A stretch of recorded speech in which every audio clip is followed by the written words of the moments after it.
E ka krijuar njeriu dhe i ka dhuruar një mendje që atë duhet ta përdorë. Për fat të keq, shumica e njerëzve e kanë lënë jashtë përdorimit. U ka zënë marimanga. Kanë frikë ta përdorin se kanë frikë se ju marohet.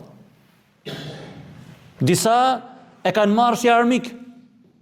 Disa e kanë përdorur si mjet për interesat e tyre të kësaj dynja.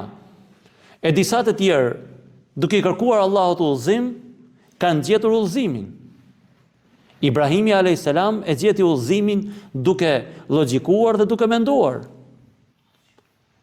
Pra na tregon Allahu i madhëruar se nëse njeriu mendjen e pastër, mendjen e shëndosh e përdor për të gjetur të vërtetën, ai do ta gjejë të vërtetën. Nëse këmbgul për ta gjetur të vërtetën, do ta gjejë. Edhe nëse është në rrugën e gabuar, ne kemi shumë shembuj të cilët e kanë filluar rrugën e tyre për të gjetur gabimin e Kur'anit famlar, për të gjetur kontradikta në Islam dhe kanë përfunduar duke thënë La ilaha illallah Muhammedur Rasulullah, duke deklaruar se nuk ka zot tjetër përveç Allahut të madhëruar dhe se Muhammed Mustafa sallallahu alaihi wasallam është rob dhe i dërguar i tij.